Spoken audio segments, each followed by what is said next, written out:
I'm here to tell you about a significant event which is happening on the 13th of February, the day before Valentine's, and that is that my book, The Vertical Veg Guide to Container Gardening, is being reprinted in paperback for the first time, which is very exciting.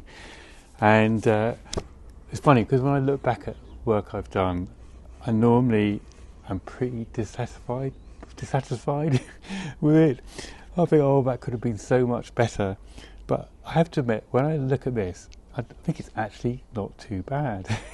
Basically what it does is it shares all my learning of container gardening right back from when I started growing on a balcony and my windowsills in London, and then moving up to Newcastle upon Tyne, where I live now, and growing in a rented backyard first of all, and now in a front yard here.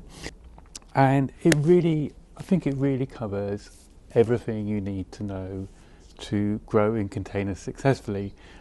There's a lot of information in it, but I've also tried to break it down so that it's really accessible and you can take it step by step, and you definitely don't need to read all of it first of all. It goes through all the stages of container gardening: how to choose the right size container, how to water them, how to feed them, what potting mix to use.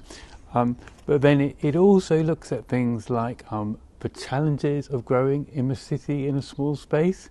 For example, I know lots of us who grow in the city don't have a car, so we have to get all the materials we need. So it looks at ways you can do that. And then also things like how you can grow more in a small space, different ways. So, for example, this ladder I've got here, very simple but effective ways of growing more food in a small space. And one of the chapters I enjoyed writing most in it is about all the benefits of growing in a city, as well as eating like much better, much healthier, much tastier food, and much more affordably. It's also like, it's weird because growing at home is actually a really good way to meet other people in your local community. And if that's something that is of interest to you, then growing is a really great way. I often say it's like having a dog or having a baby is a good way. Growing plants in the front of your house is just as good for meeting other people, and then it's good for attracting and supporting nature. You can recycle all your food waste in a wormery. So the book also covers all of those things. And as I say, even though I'm normally pretty critical of my work, I'm really pleased and really proud of this book.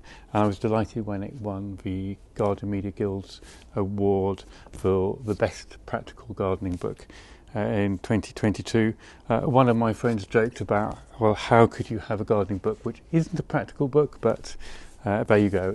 So if you would like to get a copy of this, it's out on the 13th of February, just in time for the 14th.